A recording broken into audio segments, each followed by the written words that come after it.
Bonsoir à toutes et à tous. Égalité filles-garçons, ça commence à l'école. Voilà un magnifique thème qui nous réunit ce soir avec des invités de grande qualité pour comprendre ce qui se joue dès la cour d'école, dès les salles de classe.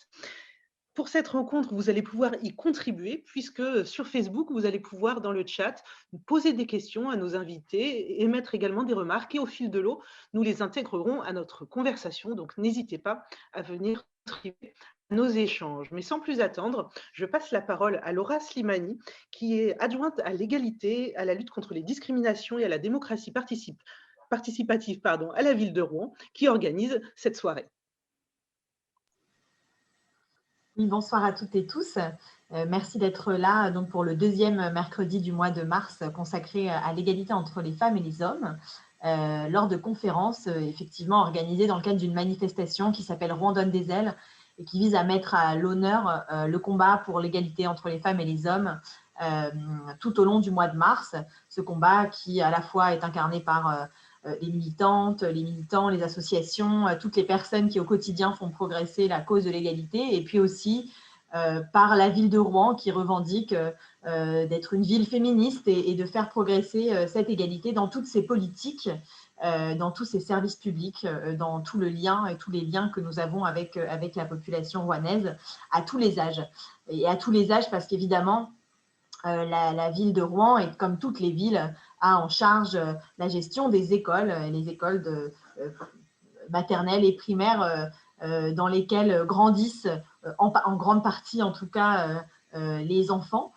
Et on sait que finalement tout ce qu'on pourra faire pour favoriser l'égalité entre les femmes et les hommes sera vain si on ne travaille pas sur l'apprentissage finalement de cette égalité dès le plus jeune âge.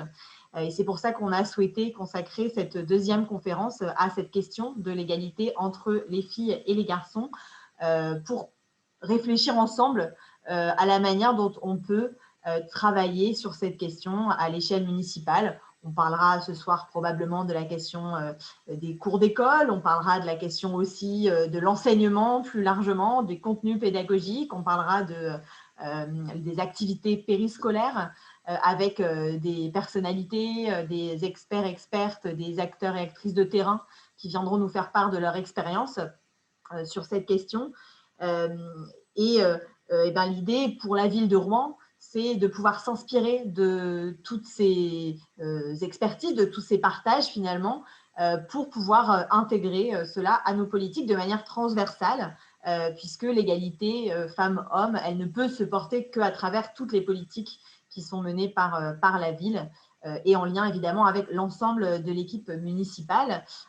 Donc, je vous souhaite à toutes et tous la bienvenue. Je remercie évidemment l'ensemble des intervenantes et intervenants d'avoir accepté de participer avec nous et de co-construire finalement cette politique en matière d'égalité à l'échelle de la ville de Rouen. Je vous remercie évidemment toutes celles et ceux qui nous suivaient en direct sur Facebook. Vous pouvez participer en commentant et en posant des questions. On répondra à vos questions évidemment. Puis je remercie aussi particulièrement Florence Hérouin-Léoté, qui est adjointe au maire de Rouen en charge des écoles et qui nous fait le plaisir d'être avec nous ce soir, ce qui est aussi la démonstration pour nous que cette politique, bien sûr qu'elle est impulsée par moi-même en tant qu'adjointe à ces sujets, Chloé Argentin également conseillère municipale déléguée, mais elle est évidemment portée par l'ensemble de la majorité municipale et par l'ensemble de ses adjointes et adjoints et conseillers pour qu'elle puisse véritablement progresser. Et j'ajouterais que notre ambition, elle se manifeste aussi à partir de cette année par davantage de moyens consacrés à cette politique, à la fois sur le plan humain, et je remercie Florence Sacchettini et Nicolas Tallet qui ont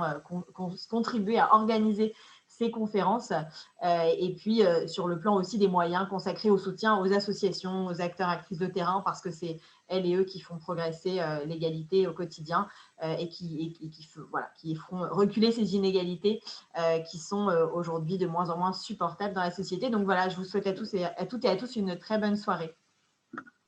Merci beaucoup, Laura, pour cette introduction. Et vous l'avez dit, on va répondre à vos questions. Je le répète, c'est important. Et on va s'intéresser, on va, dans un premier temps, peut-être dresser un certain nombre de constats sur ce qu'est l'école aujourd'hui, ce qu'il s'y joue. Ensuite, on s'intéressera aussi, eh bien, comment cela s'inscrit dans une histoire et puis parce que Laura Slimani l'a dit il y a quelques instants, l'objectif, c'est d'accompagner la production de politiques publiques pour l'égalité dès l'école et de voir quelles pistes peuvent être utilisées pour justement changer les choses. Alors, nos invités, je vous les présente dès à présent. Il y aura avec nous Jeanne Chiron, qui est enseignante-chercheuse en lettres spécialisée sur l'histoire de l'éducation et l'histoire des femmes à l'Université de Rouen-Normandie. Également Laurent Trémel, chargé de mission médiation scientifique et partenariat universitaire du MUNAE, Musée national de l'éducation à Rouen, un site qu'il faut absolument visiter. Alors, vous pouvez le visiter virtuellement, on en parlera tout à l'heure. Donc voilà, les lieux de culture savent s'adapter et vous pouvez apprendre plein de choses sur leur site internet. Également avec nous Anne Schneider.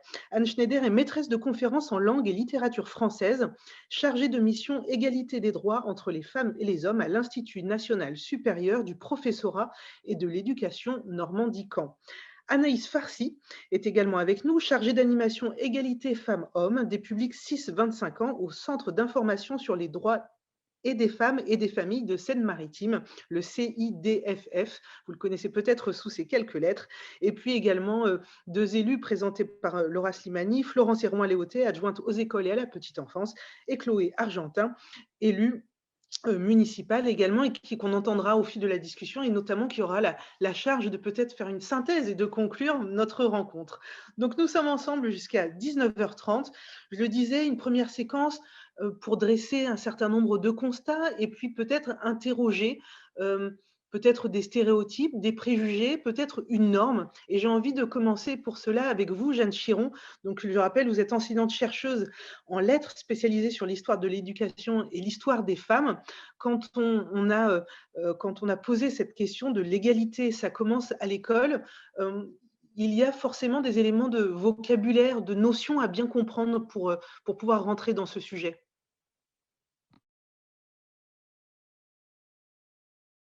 Je vous invite à réactiver votre micro, Jeanne. Parfait, c'était un parfait début. C'est bon. Effectivement, il y a des éléments à mettre en place et pour réussir à interroger l'égalité et les inégalités, il y a aussi des notions peut-être à s'approprier. Et je vous propose de le faire avec des images parce que c'est quand même plus intéressant de se rendre compte que la théorie, elle s'applique à nos expériences personnelles.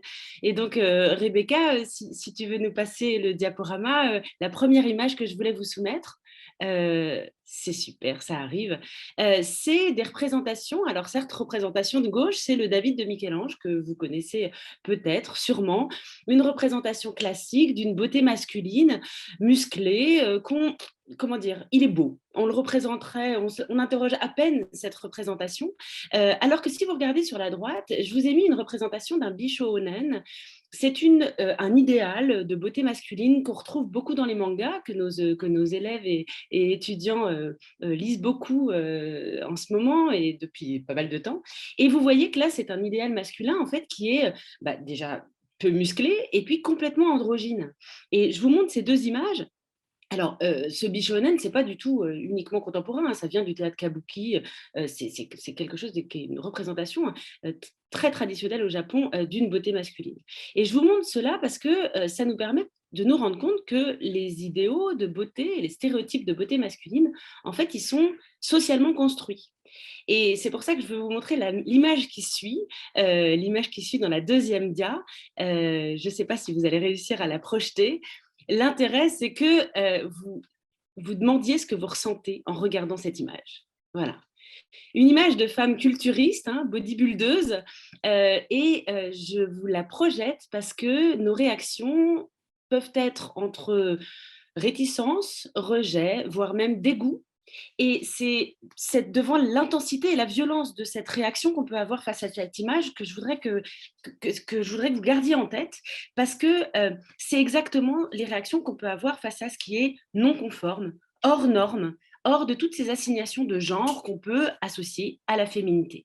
Et nous tous, acteurs, actrices de l'éducation, les parents, les enseignants, enseignantes, mais aussi les enfants et les jeunes, sont des acteurs de ces normes et de ces stéréotypes qu'on a en nous et qu'on rejoue, et que souvent les enfants rejouent très très fort parce que c'est au cœur de nos identités. Et c'était sur ces images que je voulais ouvrir notre conférence parce qu'elles permettent de poser alors 3 grandes idées que j'ai mis dans la dernière dia. Hein, c'était voilà, je fais mon universitaire qui vous montre des dias, mais la troisième dia, elle vous montre ces 3 points qui me semblent importants à prendre en compte. La première, c'est ce qu'on a vu à l'instant, c'est qu'en fait, les questions de féminité et de masculinité, c'est des constructions sociales. Effectivement, on a des différences biologiques, naturelles, mais elles sont socialement construites et donc amplifiées dans nos expériences personnelles. Le deuxième point, c'est un point qu'on appelle la bicatégorisation. Je vous l'ai mise en bleu et rose pour que vous voyez bien. On se construit toutes et tous selon un système de normes en 2 parties, masculin, féminin, alors que dans certaines autres cultures, il peut y avoir 3 genres, par exemple. Et ça, il faut bien garder en tête cette opposition qui est de plus en plus forte, notamment à cause de l'industrie du jouet qui en bénéficie énormément. Et le troisième point, parce que, et on va y revenir tout de suite avec Anaïs, mais l'idée qu'il y a 2 genres, bon, on pourrait s'arrêter là et se dire on est juste différents et ça va. Sauf qu'avec ces différences de genre viennent des hiérarchies. Et c'est de ces hiérarchies dont on hérite avec nos représentations. Et on hérite de ces hiérarchies profondes. Un des buts de nos élèves, c'est de ne pas être assigner filles à des rôles de filles, à des jeux de filles. Demandez à vos enfants garçons, si même s'ils aiment jouer à la corde à sauter, ils oseraient jouer à la corde à sauter dans la cour de récréation.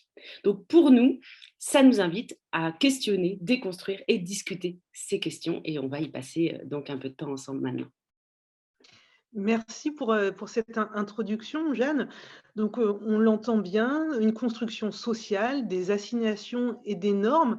Et avec Anaïs, justement, on va aller, nous allons être de petites souris qui allons nous glisser dans les salles de classe, dans les cours d'école, pour voir justement avec Anaïs, donc je le rappelle, chargée d'animation égalité femmes-hommes des publics 6-25 ans du CIDFF, voilà, je ne me suis pas trompée. Et justement, vous, quand Anaïs, vous êtes auprès d'enseignants, d'élèves dans les classes, comment ces représentations, ces assignations, ces normes se jouent et qu'est-ce que ça veut dire concrètement? Alors, bonjour à toutes et à tous. Alors, il faut savoir que moi, j'interviens beaucoup du coup auprès des publics primaires.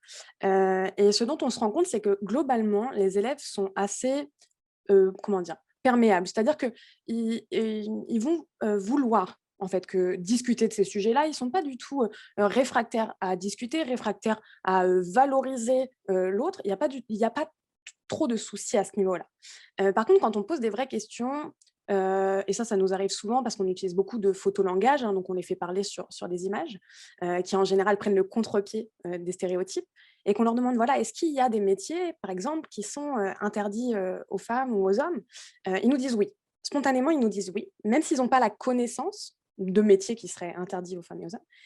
Et quand on leur demande qu'est-ce qui est interdit à qui, ils ne savent pas quoi, mais ils savent que c'est interdit aux femmes. Donc, il y a déjà un impensé de les filles ne peuvent pas tout faire, ne sont pas capables de tout faire. Et ce que Jeanne disait, c'est que tout ça, c'est dans la quête identitaire. À l'école primaire, on est encore en pleine construction de son identité et de son identité de genre. Et donc, on ouvre le menu. Qu'est-ce que c'est être un garçon? Qu'est-ce que c'est être une fille? Et puis, on essaie de coller au maximum à ces identités-là. Et en soi, comme disait Jeanne, ce n'est pas tellement ça le problème. Le problème, c'est comment c'est réinvesti dans la classe. Et on se rend compte que être une fille au sein de la classe, c'est une insulte. C'est une insulte qui est utilisée contre les garçons, majoritairement, mais aussi contre les filles, en leur interdisant certains accès à certaines activités, par exemple, de la cour de récréation. Mais ça, je pense que Anne sera plus à même d'en parler que moi. Mais voilà, comment c'est réinvesti, comment on peut dénigrer aussi le garçon qui ne correspond pas à cette norme aussi de courage, de force, etc. Donc, il y a une difficulté aussi à se singulariser quand on est un petit garçon face à cette identité-là. Et on pourrait voir ça comme des railleries entre enfants, et puis finalement, c'est pas très grave, mais ça a une évolution. Au collège, ce qui à la base était une insulte purement sexiste, tu es une fille et je l'utilise contre toi comme une insulte, se transforme en une insulte à la fois sexiste et à la fois homophobe. C'est-à-dire que tu n'es plus seulement une fille, mais, et je vais citer des mots un petit peu crus, hein, mais tu es une pédale, voilà, on passe dans du sexisme et de l'homophobie. Et alors, au fil du temps, on monte, on gradue la violence, et c'est ça le chemin vers les violences sexistes. Donc ça c'est un vrai problème, à mon sens, dans les classes, de remettre de la valeur dans le féminin. Parce qu'en fait, aujourd'hui, dans nos actions, ce dont on se rend compte, c'est que on essaie de rattacher les filles dans la norme qui est une norme plutôt masculine, mais on n'accorde pas de valeur, du coup, à ce qui est hors de la norme. Ce qui pose problème à la fois pour les filles qui ne seraient pas dans cette norme et pour les garçons qui ne seraient pas dans cette norme. Donc ça c'est compliqué. Et en fait, il y a un double standard dans ce qu'on va valoriser, par exemple, chez les filles. Donc, je vais prendre l'exemple de la sensibilité. Les filles sont sensibles, les garçons sont fragiles. Donc, il y a aussi à travailler là-dessus, parce que c'est en justement disant, voilà, sensible, c'est quelque chose qui est valorisé, mais fragile, qui est exactement la même chose, ça ne l'est pas, pourquoi? Et voilà, c'est ça l'enjeu, en fait, c'est de discuter autour de ces doubles standards avec les enfants qui comprennent très bien ce dont on veut parler, hein. On peut penser que c'est compliqué, mais finalement, quand on leur a déjà appris à débattre, c'est plutôt simple. Et puis après, il y a tout un travail à faire autour de l'environnement. L'environnement scolaire, il est très, très, très souvent sexiste. Dans les affichages, en école primaire, il y a énormément d'affichages en classe. Et je pense que les professeurs n'en ont pas toujours conscience, mais il y a énormément, énormément d'affichages sexistes en classe. Et ça, c'est bien de faire des ateliers aussi avec les professeurs pour justement réaménager les classes, réaménager les espaces, les affichages, etc. Ça peut être très, très, très intéressant à faire. Et voilà, en tout cas, pour les constats que moi, j'ai pu faire sur mes interventions.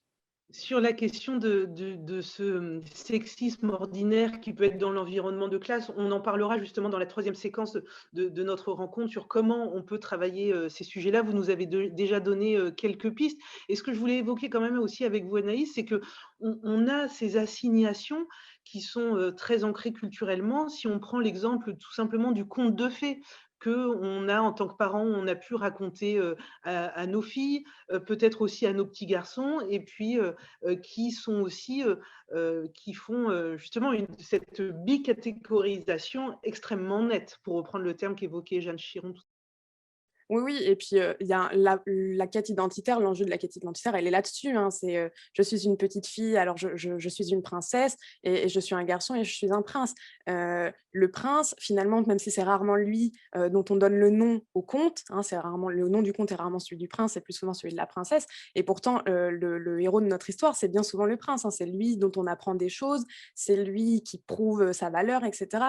Et la princesse, quand on analyse un petit peu le conte, elle est passive, elle est très passive dans notre histoire. Et du coup, c'est vrai que on enseigne quand même ça aux petites filles, hein, c'est-à-dire de valoriser la beauté, hein, c'est souvent dans les compliments. C'est souvent ça qu'on va aller chercher, hein. Qu'est-ce que tu es belle, qu'est-ce que tu es mignonne, etc. Ce qui en soi n'est pas un problème, mais si on ne vient valoriser que ça, alors autour de quoi on se construit quand on est une petite fille? C'est-à-dire qu'on trouve notre valeur en tant que fille, en tant que femme, uniquement dans ce qu'on représente aux yeux des autres. Et ça, en termes de construction identitaire, bah, c'est un peu bancal. Merci Avec Anaïs plaisir. pour ces premiers éléments. Je voudrais évoquer aussi rapidement la cour d'école. Peut-être que vous avez vu passer quelques articles de presse sur ce sujet-là. Je pense notamment à Edith Marouet-Jouls, qui est géographe et spécialisée en géographie du genre et qui a travaillé dans le cadre de sa thèse justement sur la mixité, l'égalité et le genre dans les espaces de loisirs. Et donc forcément, elle s'est intéressée à la cour d'école. Et j'avais envie de vous citer, de la citer. Elle dit « L'espace central de la cour de récréation est non mixte, avoir moins de place pour jouer, ne pas pouvoir jouer à ce que l'on veut parce qu'on est une fille, Anaïs en parlait à l'instant, ou un garçon pas assez conforme, c'est l'expérience de l'injustice et l'installation d'inégalités durables. Ne pas pouvoir accéder à l'espace central de la cour, c'est se contenter des bords, des côtés pour jouer, ne pas pouvoir courir, couvrir l'espace. Ce n'est pas expérimenter l'envahissement et c'est prendre la place que l'on nous laisse. Et donc, ça peut être de l'ordre de l'impensé, mais déjà se cristallise ce que l'on retrouvera en dehors de la cour de l'école, dans la société en général. Je ne sais pas si quelqu'un veut rebondir sur cette cour d'école qui cristallise peut-être un certain nombre d'enjeux d'égalité et d'inégalité surtout. Non, alors je poursuis, c'était un petit aparté. Ah oui, si, Florence, Florence, alors allez-y, Florence. Oui, bonjour. Oui, je vais rebondir effectivement sur le sujet des cours d'école puisque vous nous en donnez l'occasion. Euh, les cours d'école, là, c'est traditionnellement, alors elles sont extrêmement bitumées et elles contiennent dans leur centre des espaces de jeu, des jeux sportifs qui sont très genrés, à commencer par le football. On a aussi pas mal de paniers de basket, mais l'implantation de ces éléments dans l'espace court génère une occupation centrale de l'espace par les garçons et génère une occupation sur les bords, sur les côtés, pour pas gêner, pour se faire discrète, des petites filles qui ne se sentent pas autorisées à occuper cet espace qui est vaste, qui est central, qui représente bien souvent 80% de la cour, et elles se répartissent sur les bords dans les 20% restants. Et ça génère aussi dès cet âge-là, sans que les enfants n'en aient conscience, une hiérarchie entre le genre féminin et le genre masculin dans l'occupation qu'on a de la cour. Et on peut, par effet, ensuite se dire que ça induit aussi la place que les femmes vont oser ou pas occuper dans l'espace public, la rue, les transports en commun, etc. Et puis plus globalement, l'espace de la vie sociétale, l'espace politique, etc. Donc on voit bien que cet enjeu de la cour d'école, il intervient dès le plus jeune âge, hein. Il intervient, alors pas dans les écoles maternelles, elles ne sont pas conçues comme ça, les cours d'école maternelle, et puis j'ai envie de dire que cette question-là, elle se joue au plus jeune âge, mais on voit bien que dans les éléments, les équipements que la société met à disposition des enfants pour leur évolution, c'est à partir de la cour d'école élémentaire que les choses se jouent. Laura Slimani, vous vouliez compléter, je crois. Oui, je voulais dire aussi que évidemment, à la ville de Rouen, on fait ce constat, hein, comme dans beaucoup de villes, et que comme dans quelques autres villes, on va aussi entamer un travail, évidemment, pour essayer de corriger et de travailler sur ces espaces dans les cours d'école sur lesquels nous avons la main, entre guillemets, en tant que ville. Et on va travailler à la fois la question des inégalités de genre et de la manière dont les enfants peuvent et devraient toutes et tous pouvoir s'approprier les espaces, et la question de la végétalisation, de la renaturation de ces cours d'école. Et évidemment, on en parlait encore l'autre jour avec Florence Heroin-Léautey, ça va ensemble. Nous, on le pense en tout cas, que revégétaliser et renaturer, ça peut aussi permettre de penser ces espaces différemment qu'effectivement avec un terrain de sport, et puis les jeunes filles, les petites filles qui sont autour, à la fois effectivement discrètes, mais aussi en soutien. Et moi, je trouve qu'il y a aussi toujours, on soutient les garçons, et donc elles se définissent aussi par rapport à ces garçons. Et c'est quelque chose qui finalement reste ensuite dans leur vie de femme, hein. Et je pense que toutes les femmes qui nous écoutent ou qui sont ici ce soir savent de quoi je parle. Voilà. Justement, j'en profite avant de donner la parole à Jeanne Chiron, de citer un commentaire d'une femme sur Facebook qui nous dit, c'est Faustine Lebras, les petites filles ont besoin de modèles inspirants afin de construire leur identité et leur place dans une société égalitaire. Je pense qu'on souscrit toutes et tous à cette phrase. Et d'ailleurs, on parlera dans un troisième temps des enjeux autour de la littérature jeunesse, et il y a des choses qui bougent en la matière. Jeanne. Oui, je voulais réagir au commentaire qui a été fait par Bérangère Métaille. Le foot ou le basket, vous trouvez ça genré? Genre dans le sens pas d'équipe mixte.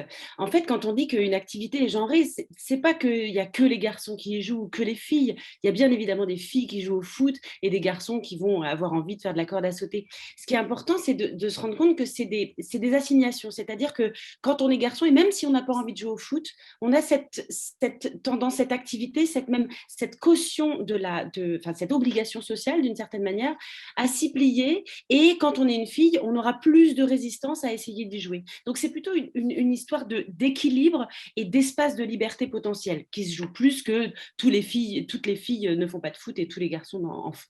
Voilà.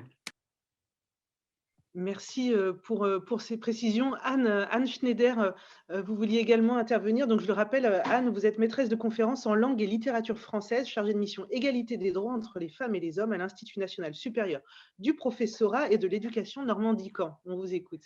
Oui, je voulais juste rajouter qu'il y avait effectivement 2 villes, Rennes et Trappes, qui avaient travaillé sur les questions d'aménagement des écoles et en particulier de la cour de récréation, avec des modèles qui favorisent aussi un rapport au corps qui soit un rapport dans le mouvement. Parce que ce qu'on remarque dans les cours d'école aussi, c'est que les petites filles finalement sont assez statiques par petits groupes, elles osent peu bouger. Et donc, c'est aussi à la fois un croisement des politiques, effectivement en termes de développement durable pour sortir des cours un peu bitumés, mais aussi en termes d'évolution dans l'espace. Donc, ça va être des toboggans, des activités, des agrès et bien sûr des éléments qui sont construits pour ne pas qu'il y ait l'occupation centrale des garçons au milieu de la cour. Donc ça, c'est finalement, en termes de politique publique, assez facile à mener et c'est vrai qu'il y a toute une réflexion au niveau national là-dessus et on peut s'en réjouir, bien sûr. Merci pour ces précisions et je le rappelle, c'est vrai que tout le travail académique qui est mené sur comment il y a de la mixité ou pas, notamment dans les cours d'école, se base sur de la recherche, des entretiens exploratoires, mais aussi beaucoup d'observations qui ont permis de quantifier de façon très précise en fait comment les enfants occupent les espaces. Et pour reprendre l'exemple de la thèse d'Edith Marouet-Jules, elle a pu identifier qu'à certains moments dans la cour, c'est 80% de l'espace est utilisé par des petits garçons et qui sont avec ce marquage au centre du terrain de foot, etc. Donc, c'est important d'avoir en tête tout ce travail d'observation au long cours qui est mené pour appuyer tout ce travail de réflexion académique sur ce sujet. Alors, on a avec vous, Anne, commencé là à évoquer déjà aussi des pistes pour changer les choses, mais avant cela, j'aimerais qu'on fasse un flashback dans le temps, dans l'histoire, pour comprendre comment ces inégalités et ces assignations qui se jouent à l'école, comment elles s'inscrivent dans une continuité.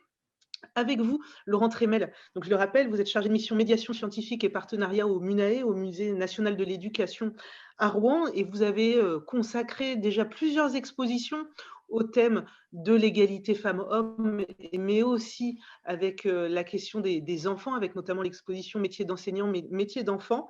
Et alors justement, elles viennent de loin, ces inégalités à l'école ?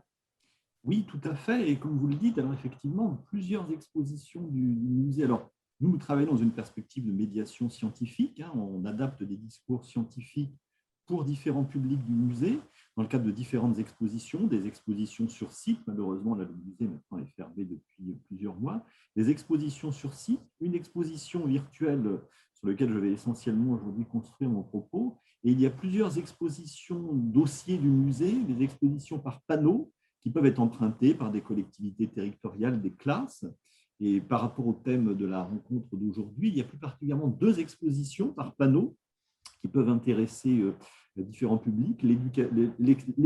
L'exposition Éducation et LGTBI+, un peu d'histoire pour lutter contre les discriminations, et l'exposition Filles-Garçons, égalité des chances, non, je suis en conférence.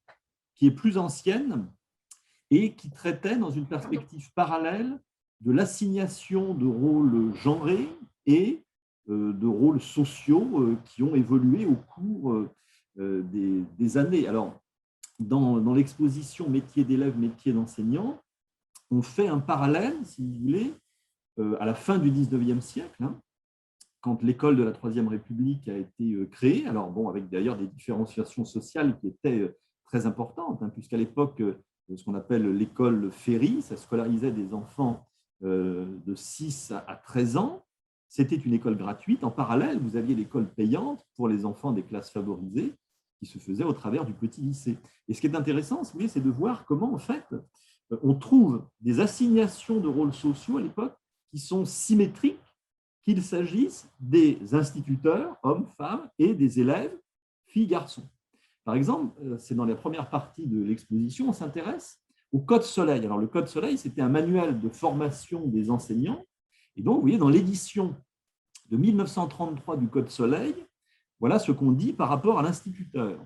Lorsque, à l'heure du combat, le lieutenant sortait le premier de la tranchée, pas un de ces hommes ne restait en arrière, que l'instituteur donne de même à ses élèves le courageux spectacle de la dignité de sa vie.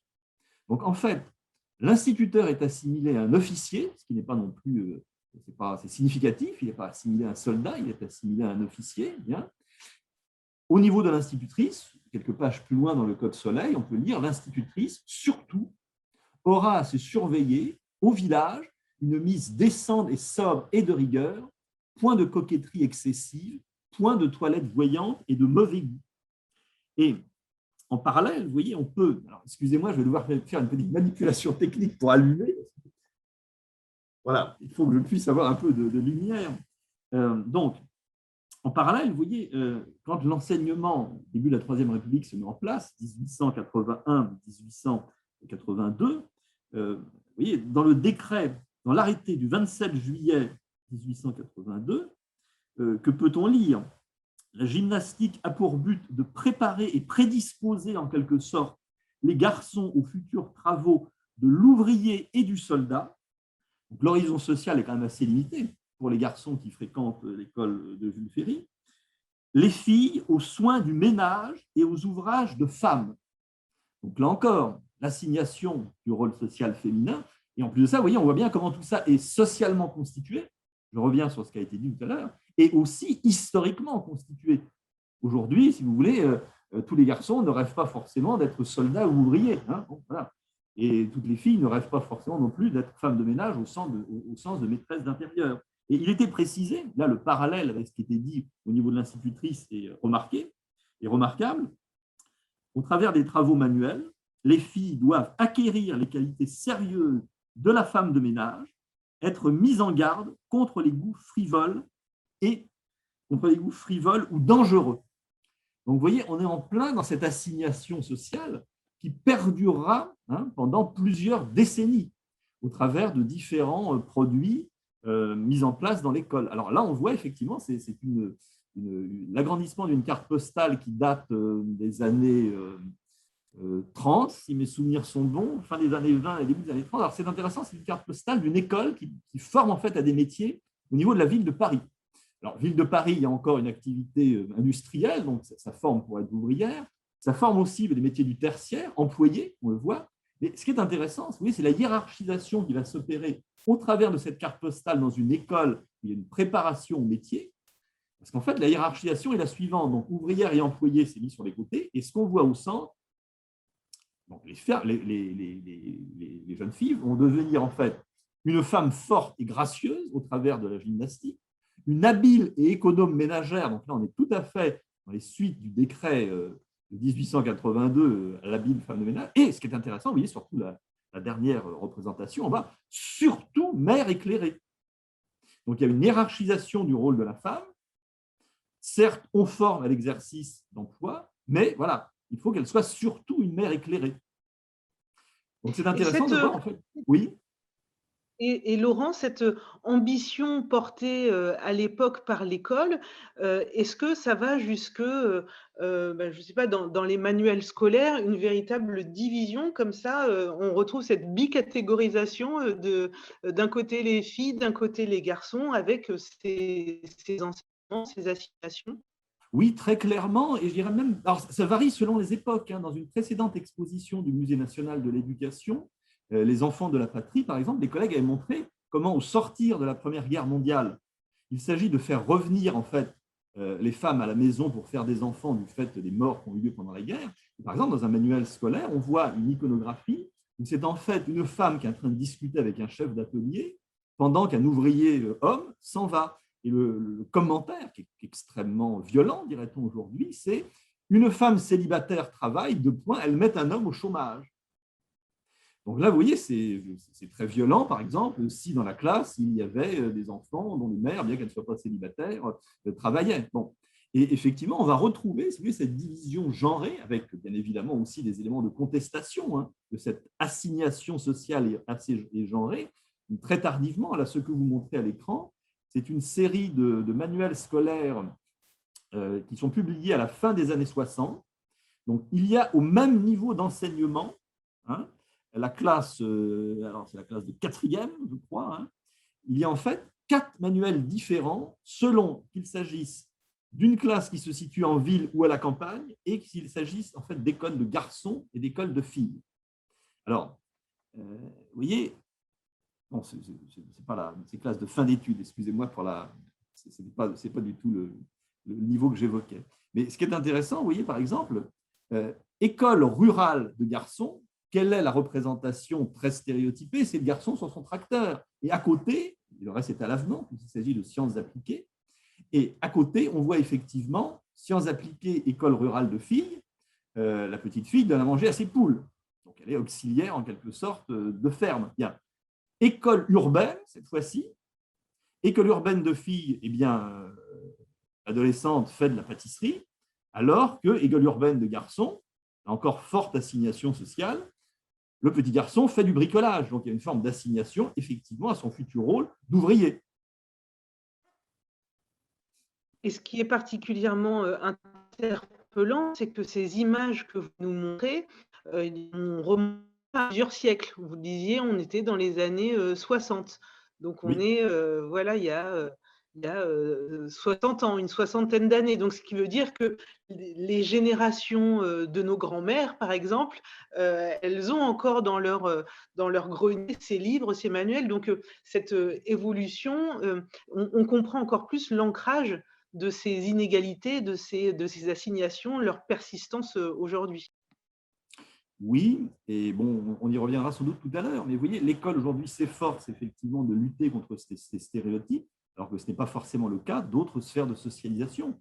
Dans la famille, il peut y avoir aujourd'hui, entre guillemets, des contre-discours par rapport au discours de l'école, et également dans les médias. Mais vous avez tout à fait raison, de souligner quand même le poids de plusieurs décennies de diffusion de modèles socialement déterminés et genrés qui ont pu façonner les esprits et qui ont aussi façonné l'imaginaire au travers des fictions, que ce soit des fictions littéraires, des fictions cinématographiques ou télévisuelles. Mais là, vous voyez, on est dans un contexte scolaire et on a quand même aujourd'hui des éléments qui apparaissent fortement stéréotypés.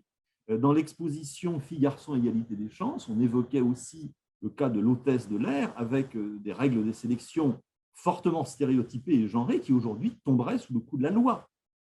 On évoque par exemple le fait qu'une compagnie aérienne autorisait entre guillemets à des hôtesses de l'air la possibilité de continuer à voler au-delà de l'âge de 40 ans. Les critères qui étaient retenus étaient des critères exclusivement physiques qui ne tenaient compte ni de l'expérience professionnelle. Donc on était précisément dans le cadre aujourd'hui de ce qui serait considéré aujourd'hui comme une forme de discrimination. À l'époque, c'était la norme. Absolument. Alors, je cite un commentaire de Théo Flamand qui nous dit « Il est essentiel que les différentes parties, villes, instituteurs, éducateurs, etc., travaillent ensemble pour instaurer ce respect de l'égalité dès le plus jeune âge. » Mais il précise « Il est bien difficile de faire comprendre à l'enfant que les différentes activités peuvent être faites ensemble dans un partage commun. » Je pense qu'on l'évoquera sans doute en dernière partie, mais c'est un cercle vertueux. Donc, on sent qu'il y a plein d'ancrages différemment, mais qu'il faut tous les activer pour que cette boucle du changement puisse vraiment s'enclencher et de façon globale. Un point ne sera jamais suffisant pour que l'ensemble du système en fait, se transforme. Anne Schneider, j'ai envie de revenir vers vous parce que Laurent, dans son propos, a évoqué comment l'enseignement est différencié et comment l'école elle-même organise cette différenciation. Comment on apprend aux enseignants à sortir, à se libérer de ces assignations, de ces normes, et puis à cette reproduction de cette culture commune qu'on a comprise comme étant extrêmement ancrée?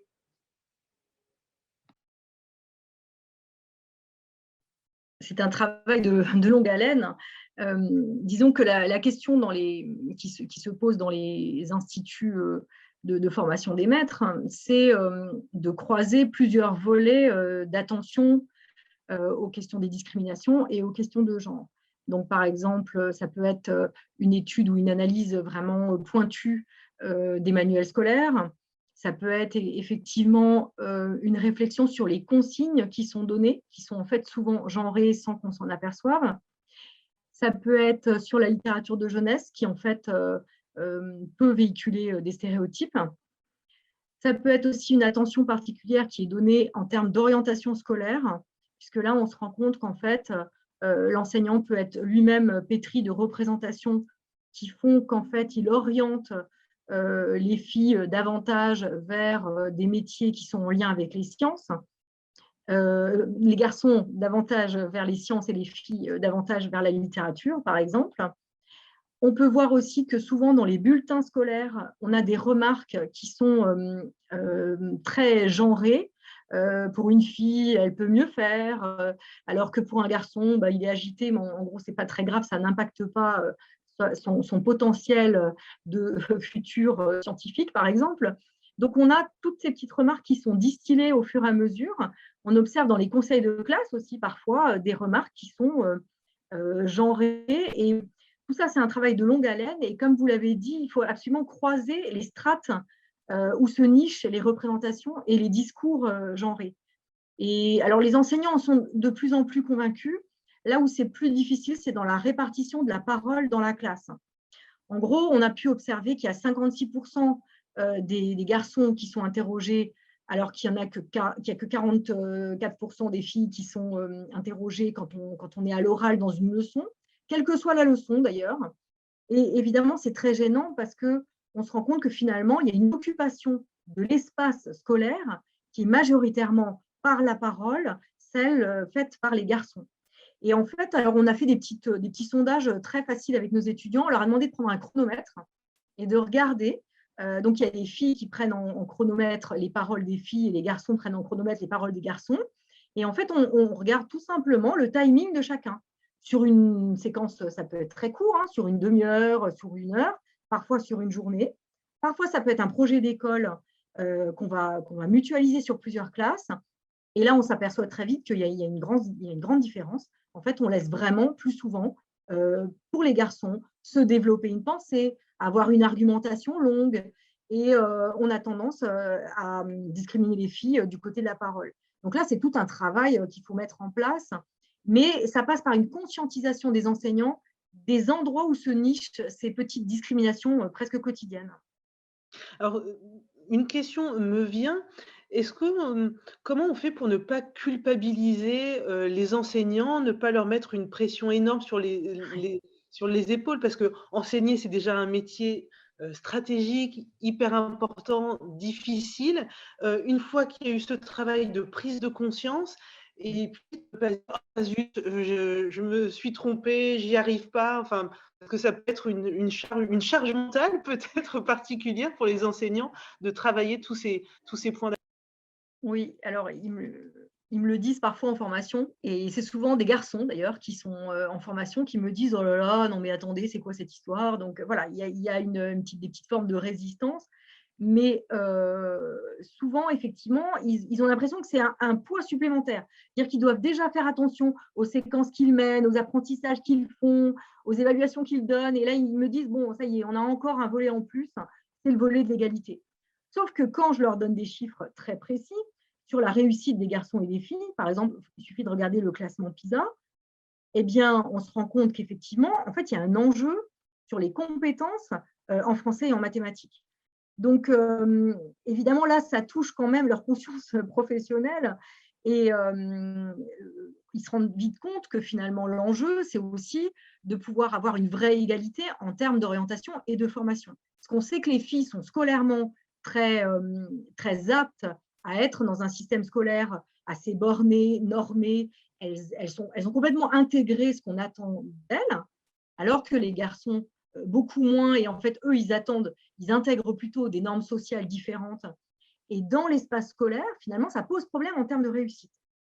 Et puis, ça s'inverse après, c'est-à-dire qu'en gros, les garçons réussissent moins bien dans le système scolaire, mais sont beaucoup plus visibles après en termes de responsabilité dans différents types de métiers, alors que les filles réussissent mieux dans le système scolaire. Il y a plus de pourcentage de réussite au bac, par exemple, mais ensuite, elles sont plus invisibilisées dans le milieu professionnel, elles atteignent plus difficilement les métiers qu'elles aimeraient avoir, et pire encore, elles sont victimes de ce qu'on appelle le plafond de verre, qui est cette fameuse coque, je dirais, d'absence d'arriver à des responsabilités au même titre que les garçons. Alors, voilà, en général, quand même, nos jeunes étudiants en formation sont très sensibles à la réussite scolaire des enfants. Donc, évidemment, voilà, ils ont ce poids de devoir faire attention à ça, mais ils y sont très sensibles parce que c'est la réussite de leurs élèves qui les importe, hein, et tant mieux. Merci à vous.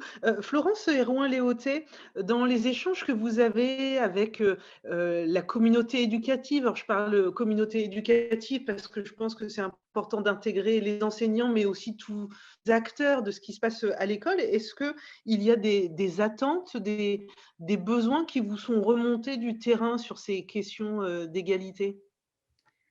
Pour être tout à fait honnête, de manière spontanée et non liée à un projet ou une difficulté ou un questionnement, ce n'est pas un sujet qui remonte spontanément. En revanche, alors s'il y a un endroit où il remonte spontanément, et chaque année depuis plusieurs années, c'est dans le conseil municipal des enfants. Chaque année, quand on procède aux élections municipales des enfants, il y a toujours ce sujet qui remonte dans le top 5 des sujets sur lesquels les enfants veulent s'investir. Donc, ça fait plusieurs années qu'on a un groupe d'enfants issus du CME qui se constitue et qui travaille avec un intervenant et qui produit. Alors, les années passées, ils ont produit des vidéos. Là, cette année, ils ont produit une exposition photo que j'invite chacun à aller voir dans la ville, puisqu'elle est exposée sur les grilles du jardin de l'hôtel de ville et qu'elle a fait l'objet d'une vingtaine de collages dans tous les quartiers de Rouen pour être visible du plus grand nombre. Et donc, il y a je sais plus, une dizaine, une quinzaine de photos qui sont… voilà, ils ont imaginé des slogans, ils ont construit des slogans pour faire passer des messages qui leur tenaient à cœur. Et ça va de toutes les filles ne sont pas des princesses à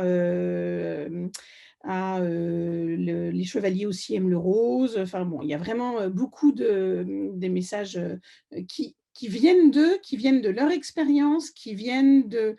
c'est vraiment… Là, pour le coup, c'est de la parole des enfants.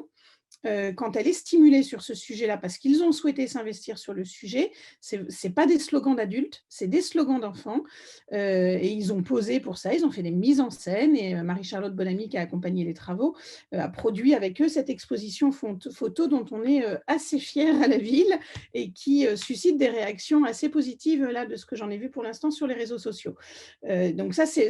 Parce que voilà, elle est à disposition dans la ville, dans cette crise Covid où on ne peut pas aller au musée, où on ne peut pas se rendre dans les lieux de culture, eh bien, elle est accessible au plus grand nombre à l'extérieur et j'espère qu'elle sera sujet à échange, à partage entre des parents, des enfants, des adultes, des enfants pour échanger sur ces sujets-là et que des choses se disent, puisque manifestement, elles ne se disent pas spontanément.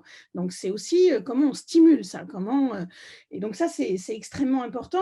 Dans les communautés éducatives des écoles, là, on l'a expérimenté puisqu'on a proposé aux écoles, en tout cas à certaines écoles qui avaient le double nom, le même nom maternel élémentaire ou des noms communs, de se porter candidat à s'appeler l'école Anne-Sylvestre.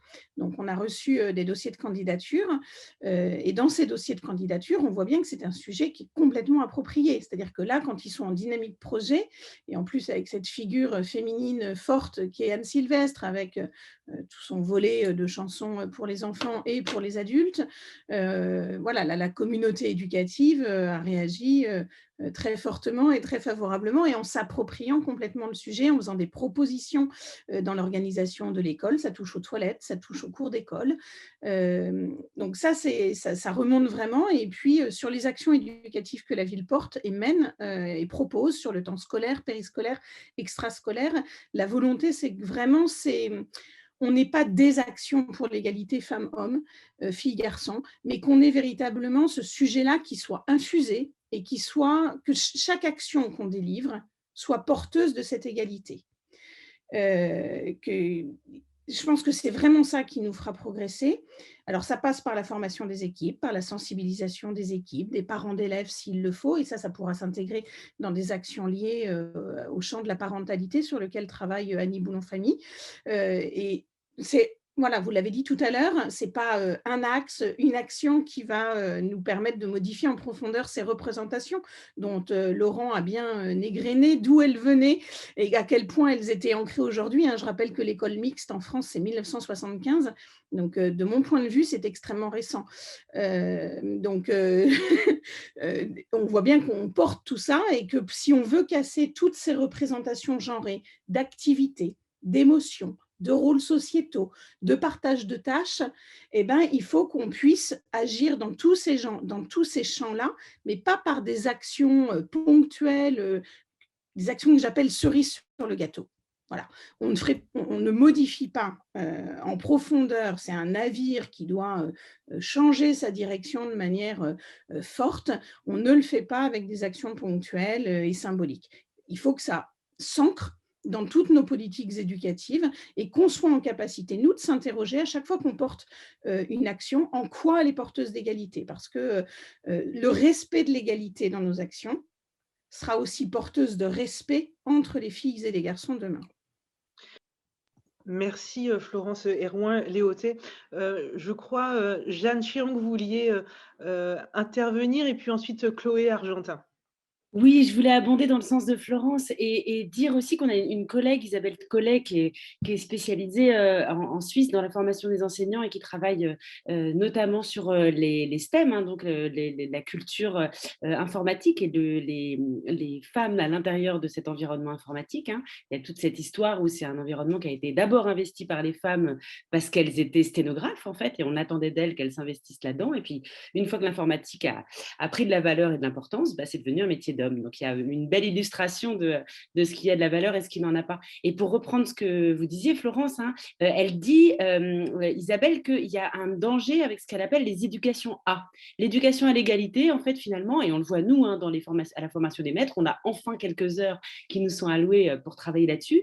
Mais c'est comme si on mettait un peu, il y a une expression qui dit ghettoiser les femmes ou mettre, faire un coin, et puis on a fait nos 6 heures sur l'égalité, et puis c'est réglé. Alors que ce qu'on fait là maintenant, c'est s'interroger et interroger toutes nos actions, effectivement sans se culpabiliser, mais en se demandant dans quelle mesure. Alors, moi personnellement, je suis très féministe et je me rends compte que j'ai des réactions, quelquefois sexistes, quelquefois des représentations et qu'on a à interroger, à déconstruire. Et je pense que si on se lie communauté éducative, action politique et personnes engagées et parents, enseignants, enseignantes, on sera bien plus fort pour nos enfants. Merci Jeanne, et j'en profite pour lire un commentaire qui nous est proposé par Annie Boulon-Famille. Les stéréotypes sexistes se mettent en place bien avant l'école. Un travail important sur ce sujet est effectué dans les crèches de la ville et c'est vrai que on peut lire des articles, des études qui montrent comment l'enfant, dès tout bébé en fait, des assignations naissent souvent inconsciemment, parfois aussi consciemment, et donc tout se joue à plein d'endroits différents et très tôt. Alors je passe la parole à Chloé, puis ensuite Anne. Alors en fait, tu as dit exactement ce que je voulais dire et je voulais aussi citer Annie Boulon-Famille parce que je pense qu'effectivement les stéréotypes de genre commencent dès l'école et il y a pas mal dès la crèche et il y a pas mal d'études aussi même qui ont été faites sur les bébés où on s'est aperçu qu'on s'occupait différemment des pleurs de bébé suivant que c'était un garçon ou une fille et dès le démarrage en fait, de l'éducation, on est dans cette éducation genrée, donc je pense que c'est extrêmement important aussi de s'interroger là-dessus.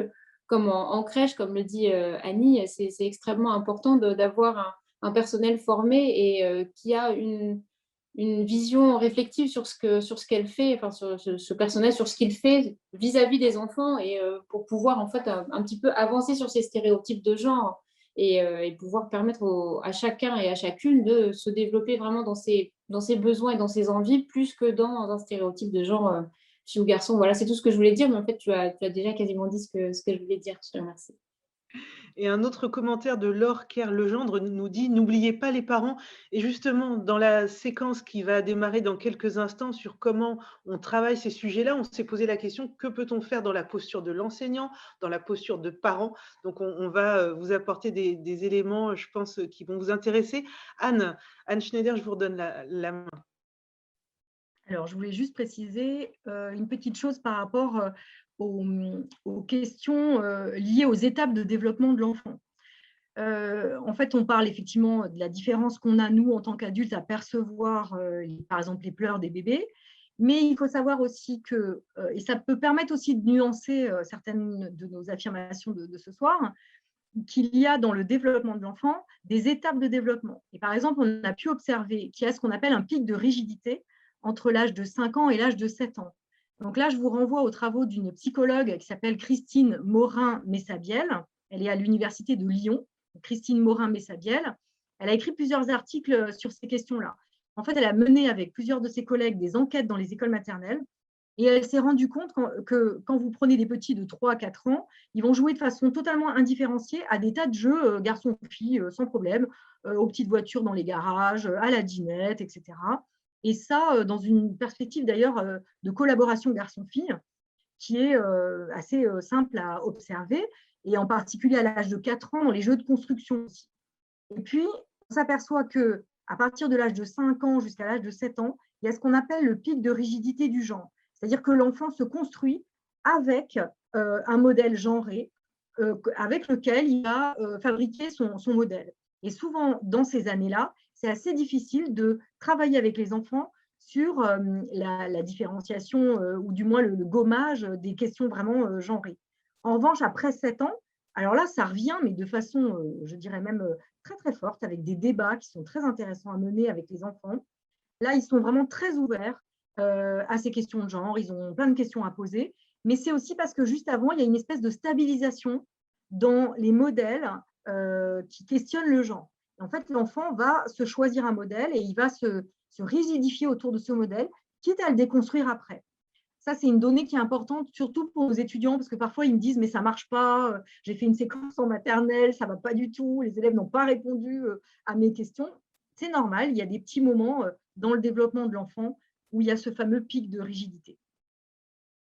Laura Slimani, vous vouliez aussi réagir à cette partie?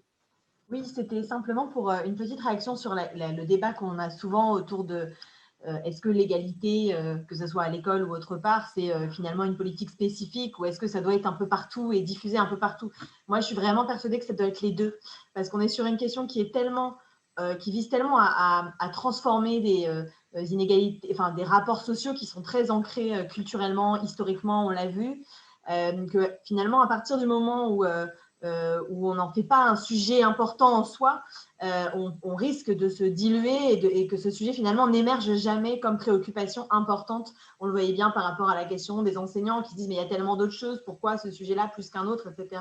Et donc je pense que c'est important d'avoir les deux, c'est-à-dire d'avoir à la fois des référents et des référentes spécifiques sur cette question, d'avoir des élus en charge de ces sujets, évidemment, d'avoir voilà, des moments un peu forts et des moments symboliques aussi forts et importants qui permettent d'ancrer cette question dans le débat public et ensuite, effectivement, que les actions concrètes qui sont mises en place, elles puissent bénéficier à l'ensemble des personnes qui sont en lien avec les enfants, qu'il s'agisse là effectivement des enseignantes et des enseignants, mais aussi pour ce qui concerne la ville, des animateurs et animatrices périscolaires qui jouent aussi un rôle important, qui sont aussi des jeunes qui voilà, sont au contact des enfants, organisent tout un tas d'activités et qui doivent pouvoir aussi être formés sur ces questions. Ce n'est pas forcément toujours évident parce que c'est des petits contrats ou c'est des personnes qui restent assez peu aussi à la ville. C'est la nature un peu de ces jobs d'animation.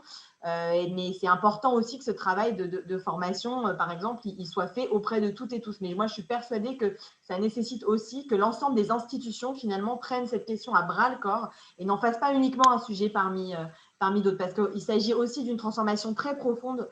Et faut pas, enfin, effectivement, les années 60, 70, c'était il n'y a pas si longtemps, mais la grande différence, c'est que à l'époque, alors même si dans la loi c'était la fin de cette période, mais au moment où, à la fin du 19e siècle, au début du 20e siècle, il y avait encore finalement des lois qui assignaient les femmes à des rôles très précis ou des lois sociales qui les assignaient aussi très précisément. Aujourd'hui, la différence, c'est que notre société, elle dit quand même ouvertement que les femmes et les hommes doivent avoir les mêmes chances. Et c'est bien cette contradiction-là qu'on essaye de résoudre finalement aujourd'hui, et c'est ça ce qui a changé, c'est qu'aujourd'hui il y a une forme de contradiction entre ce que la société et ce que la République finalement dit et ce que la loi dit et ce que les petites filles, mais surtout les jeunes femmes ensuite qui grandissent, constatent dans leur quotidien. Alors justement, résoudre cette contradiction, quelles pistes d'action pour, rendre l'école un espace et un lieu de vie, où l'égalité a du sens et s'incarne vraiment dans le quotidien des élèves, des enseignants, des communautés éducatives? On va en parler maintenant et pour, cela, j'ai envie de revenir vers vous, Anaïs, parce que, vous accompagnez, vous participez à des projets scolaires avec dans des écoles et j'aimerais que vous nous disiez un peu justement quels sont, les leviers à activer peut-être les clés de la réussite pour enclencher justement ces dynamiques nouvelles? Alors oui, déjà, je voulais juste réaffirmer quelque chose qu'on a déjà dit plusieurs fois, mais jusqu'à maintenant, on avait souvent l'habitude de faire des actions en one shot, hein, donc des actions une fois sur une classe, 1 heure, et puis après, voilà, on n'en parlait plus. De plus en plus, ce qu'on essaye de faire, et je pense que c'est la volonté aujourd'hui, c'est de faire des projets pour que l'égalité s'inscrive dans les murs, en fait. Parce que ce qu'on constate, c'est que en général, en tout cas pour ce qui est des acteurs de terrain, on fait appel à nous pour animer une intervention. C'est souvent à l'initiative d'une personne qui est convaincue par le sujet. Mais si cette personne quitte l'établissement, eh ben, on perd ça. Et parfois, il y a des écoles sur lesquelles on avait l'habitude d'intervenir, et puis d'un coup, il y a un changement de direction ou autre chose, et puis on n'intervient plus du tout. Et l'idée, c'est à la fois de travailler avec les enfants, mais aussi de travailler avec tous les acteurs pédagogiques, et même ça va jusqu'à l'administration, hein, parfois. Vraiment toute l'équipe pédagogique pour que l'égalité, ça, voilà, ça reste dans les murs et que du coup, ce que nous, on vient semer, en fait, et ben ensuite, ça soit arrosé tous les jours et que tout le monde prenne part justement à ce sujet-là. Parce que nous, on ne peut pas être dans les écoles, malheureusement, tous les jours. On aimerait, mais pas possible. Donc ça, c'est la première chose, déjà. Je pense que c'est vraiment de travailler en 360, de travailler avec tout le monde et pas seulement avec les enfants. La deuxième chose, c'est que pendant très longtemps aussi, on travaillait les questions d'égalité auprès des enfants selon la norme du masculin. C'est-à-dire que qu'est-ce qui est valorisé en société, donc c'est très majoritairement ce qui rentre dans la sphère du masculin. Et donc on nommait ça et on disait oui, mais les filles aussi sont capables de faire ça. Mais qu'est-ce qu'on fait de celles qui n'en sont pas capables et de ceux qui n'en sont pas capables non plus, ou qui ne le font pas parce que ce n'est pas leur centre d'intérêt. Voilà. Qu'est-ce qu'on fait de ces gens qui existent, hein? Et par exemple, on parle beaucoup en général avec les élèves de la force, de tout ce qui est lié au corps, de la force, etc. Et en général, quand on veut parler de la force, on parle souvent des métiers du bâtiment, en disant mais les filles aussi peuvent devenir maçonnes. Ok, très bien. Mais comme si ça n'existait pas déjà des métiers qui sont majoritairement habités par des femmes, dans lesquels on requiert de la force. On fait comme si ça n'existait pas. Et d'aller chercher justement dans la culture du féminin des choses qui préexistent en fait. Et notamment, pour ça, on parle en général du métier d'aide-soignante, où on peut être amené à porter des personnes, etc. Donc voilà, plutôt que de vouloir ramener les filles dans une espèce de norme au masculin, on va chercher dans ce qui existe déjà dans la culture du féminin et qu'on peut valoriser de la même façon. Et puis, quand on n'est pas en capacité, quand on est un petit garçon, quand on est une petite fille, justement de faire preuve de force, et ça aussi, il faut pouvoir le valoriser. Donc ça, c'est ce qu'on essaye de faire de plus en plus. Parce qu'il y a des questions, par exemple, où en fait, c'est même pas un sujet. Par exemple, sur le pleur dont on parlait tout à l'heure, les garçons sont souvent invités à ne pas pleurer parce qu'ils sont des garçons. Maintenant, quand on leur demande la question, est-ce que vous pouvez le faire? Est-ce que vous avez le droit de le faire? Ils ont conscience qu'ils ont le droit. Mais qu'est-ce qui se joue dans le regard de l'autre quand je pleure? Et c'est ça qu'il faut venir déconstruire. C'est pas la capacité à pleurer ou à ne pas pleurer, c'est qu'est-ce qui se joue dans le regard de l'autre. Et du coup, on peut questionner des trucs très terre à terre, mais c'est quoi le rôle du pleur? Socialement, dans le rôle du pleur, qu'est-ce qu'on envoie à l'autre, etc. Des raisons purement physiologiques, hein, voilà. On essaye un petit peu de remettre de la rationalité dans ces sujets-là, en fait, qui en ont beaucoup perdu. Parce qu'on ne peut pas ignorer le fait qu'on socialise pas les filles de la même façon que les garçons. Et donc, il y a ces écarts-là aussi. Et il faut pouvoir gérer comment est perçu le pleur quand on est une petite fille, comment est perçu le pleur quand on est un petit garçon. Donc, on essaie de moins en moins de ramener les filles dans la norme, mais plutôt de essayer de rééquilibrer la norme un petit peu. Et du coup, selon moi, l'égalité entre les filles et les garçons, c'est un sujet qu'on ne peut pas évoquer sans travailler à côté les compétences psychosociales. c'est-à-dire la prise de parole, l'équilibre de la prise de parole, travailler là-dessus. Donc, ça va être beaucoup par l'outil du débat en général. Les classes, et je me rends compte, moi, à travers mes expériences, j'ai été dans pas mal d'écoles de la ville de Rouen, mais aussi de la métropole plus largement. Et les écoles dans lesquelles les élèves sont habitués à faire des débats, on a des échanges beaucoup plus riches, qui vont beaucoup plus loin. Parce que du coup, ils ont une capacité à argumenter, qui est beaucoup plus forte, une capacité à s'écouter aussi, à respecter la parole de l'autre, à montrer son désaccord, voilà, dans le respect. Tout ça, pour moi, c'est les facteurs clés de la réussite justement d'enseigner, entre guillemets, l'égalité. Ça va vraiment être ce travail là-dessus. Et quand on aura travaillé sur cette capacité à s'écouter, à donner la place aussi, hein, en tout cas, pas à donner la place, mais à laisser prendre la place, parce qu'on ne donne pas, on laisse la place. Quand on arrive à travailler là-dessus, et ben, tout de suite, déjà, on s'assure des meilleures chances de réussite dans l'évocation de tout ce qui touche à l'égalité filles-garçons, parce que ça reste un sujet qui est compliqué, parce qu'il ne faut pas oublier qu'à l'école, ce qui se joue quand les élèves parlent d'égalité, c'est souvent le modèle parental. Et donc, du coup, on peut avoir des élèves qui parfois aussi sont réfractaires à ce qu'on fasse bouger les lignes, parce que ça remet en cause aussi le modèle parental. Donc, on n'est pas là pour contredire nécessairement le modèle parental, mais pour faire exister une autre réalité à l'école et qui permet de faire un vrai choix par la suite. Voilà, donc en tout cas, de mon expérience, les billes que je pourrais donner, ce serait celle-ci. Merci beaucoup Anaïs. Avec plaisir. Je vois un message de Théo Flamand qui va dans votre sens, qui dit c'est en répétant les actions qu'on arrivera à faire avancer les choses, mais que parfois le temps manque, précise-t-il. Mais c'est vrai que c'est un travail de long terme et donc des politiques de long terme à mener en conséquence. Anne, je voudrais revenir vers vous, Anne Schneider, parce que on l'a évoqué tout à l'heure quand on parlait de la crèche. Les métiers de la petite enfance, ils peuvent aussi avoir une fonction stratégique puisqu'ils sont aussi extrêmement genrés. Est-ce que ça participe en fait de la cristallisation la cristallisation ou la persistance de ces représentations, de ces inégalités? Oui, alors on a mené une enquête, c'était un programme de recherche pendant 3 ans, justement sur les crèches de Rouen et alentours. Donc c'était un groupe de recherche qui s'appelle Mixprime. Je vous mets dans le chat le lien avec le rapport de recherche qui a été rendu. Donc cette recherche, elle a été menée par une sociologue qui s'appelle Sophie Devino, et on a pu voir chacun dans notre volet que finalement la question de la place des hommes dans la petite enfance, c'est une question qui est très complexe. On a d'abord fait une étude sur les parents, donc voir comment les parents reçoivent l'idée qu'on puisse avoir du personnel féminin et masculin à part égale dans une crèche.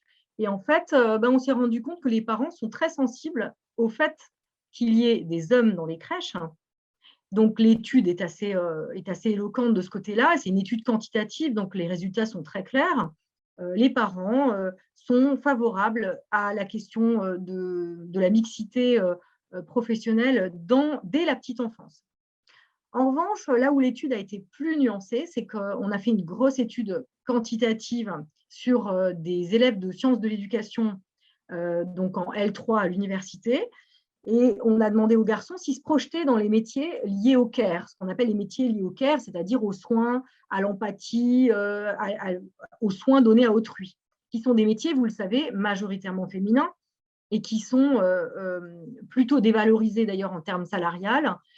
Et il s'est trouvé que là, les réponses étaient beaucoup plus nuancées, puisqu'en fait, les garçons ne se projetaient pas du tout dans des métiers en lien avec la petite enfance. Alors même qu'il s'agissait d'une enquête faite sur des sciences de l'éducation. Donc, des garçons qui sont présents, d'ailleurs, ils sont minoritaires quand même, dans les métiers d'éducation. Et on pense qu'ils embrassent les métiers de l'éducation en ayant déjà réfléchi à ça. Mais en fait, pas du tout. Eux, ils se projetaient davantage du côté de l'enseignement, mais alors pas du tout du côté de la petite enfance. Donc, vous voyez que ça permet aussi de nuancer un peu nos résultats.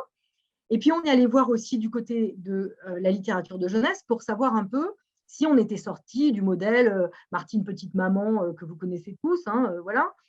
Et alors, moi, j'ai une réponse plutôt positive à apporter parce qu'il y a des maisons d'édition qui sont vraiment très centrées maintenant dans une optique militante. Par exemple, si vous connaissez la leur maison ligne d'édition, éditoriale, d'ailleurs.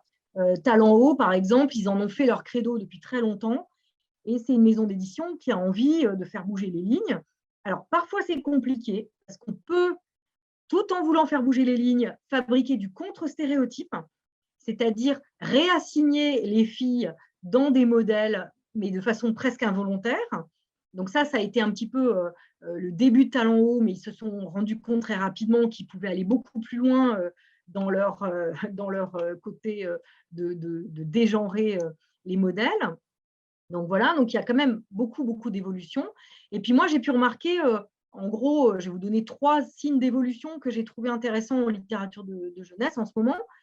Premièrement, du côté des duos garçons-filles, il y a quand même pas mal d'albums qui mettent en scène des garçons et des filles qui jouent ensemble, qui coopèrent, qui sont actifs ensemble, par exemple, dans du bricolage, dans des jeux dans la nature. Et d'ailleurs, on peut observer que souvent, l'harmonie fille-garçon, elle se joue dans une harmonie qui est aussi celle de la nature. Ils sont à l'extérieur, ils jouent dans la forêt, dans la campagne, etc.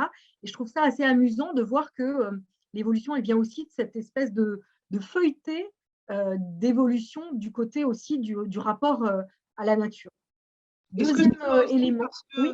Est-ce que sur ce point, ce rapport à la nature, est-ce que ce n'est pas aussi parce qu'on sort du cadre de la ville, de l'école, qui, par son architecture, son organisation, impose, elle aussi, cette catégorisation qu'on évoquait en introduction, finalement? Si, c'est souvent plus facile de mettre en place des modèles qui sont dans une forme d'égalité, hors des carcans, justement, des modèles sociaux. Et ça renvoie aussi à toute la thématique de la robinsonade, de la nature, et que finalement, dans le modèle qu'on pourrait être modèle écologique égalitaire, il y aurait la possibilité pour les hommes et les femmes de vivre dans une forme d'harmonie autour de la nature. Donc, souvent, c'est assez amusant de voir comment les codes liés à la robinsonade, liés à la thématique de l'île déserte, permettent de montrer des modèles égalitaires d'enfants. C'est vrai que ça, c'est amusant. Et puis, j'ai pu remarquer un autre modèle qui est très prégnant dans la culture et dans la construction sociale, c'est la question des cheveux. Vous savez, pour avoir lu, par exemple, un chercheur qui s'appelle Vigarello, ou bien une chercheuse très connue comme l'historienne Michel Perrault, que le motif capillaire, il est complètement lié à l'assignation du féminin. Et dans les albums les plus novateurs que j'ai pu trouver, et je date vraiment cette évolution d'un album qui est hyper connu et qui est réédité heureusement aujourd'hui, et ça montre l'évolution qu'il a eue, ça s'appelle « Histoire de Julie qui avait une ombre de garçon ». Je ne sais pas si vous connaissez cet album, il a été produit en 1976 dans la mouvance du féminisme des années 70. Et il a été réédité parce que c'est une fille qui en a ras-le-bol qu'on lui peigne les cheveux pour qu'ils soient bien droits, qui en a ras-le-bol qu'on lui mette des couettes, qui refuse de s'habiller comme sa mère le souhaite. Et à travers le motif capillaire, dans l'album, on s'aperçoit que finalement, ce motif capillaire, il est enfermant pour les filles et qu'en fait, il représente toute cette norme sociale. Et elle va rencontrer un garçon dans un parc qui, lui, est en train de pleurer. Et elle lui dit « Pourquoi tu pleures ?» Et il dit « J'en ai ras-le-bol qu'on me dise que je suis un garçon fort, que je dois être méchant par nature, etc. » Et là encore, la reconfiguration d'une forme d'égalité se fait par le modèle de la fille et du garçon. Et de cette rencontre, avec tous les deux, une forme d'assignation un peu trop lourde à porter. Et puis, troisième motif qui m'a beaucoup amusée, c'était cette fois-ci sur les solidarités féminines. J'ai trouvé quelques albums pour enfants qui mettent en place des femmes qui s'entraident entre elles, donc la fameuse sororité des femmes entre elles. Et ça donne de très jolis albums. Alors, je vous renvoie à un album que j'aime beaucoup qui s'appelle Capitaine Maman. C'est une femme qui est exploratrice des profondeurs sous-marines et qui va réussir grâce à une autre femme qui va l'aider. Et puis, souvent, en littérature de jeunesse, on est un peu plus avancé dans les pays nordiques. Donc, il y a des albums qui proviennent de la Norvège ou de la Suède qui montrent des exemples de sororité féminine. Donc voilà, on avance. Je vous assure qu'on avance. Alors, on avance, on voit que l'offre se diversifie. Qu'est-ce qu'on fait avec tous les livres de jeunesse qu'on a tous et toutes chez nous, mais aussi que les enseignants ont dans leur bibliothèque de classe, parce que renouveler tout ça, ça a des coûts, que ce soit pour les familles, pour les établissements scolaires. Alors, je sais que le réseau de bibliothèques de la ville de Rouen est riche, mais voilà, qu'est-ce qu'on fait de ces anciens livres? Est-ce qu'on peut les lire et Ouais. discuter à partir de ces contenus?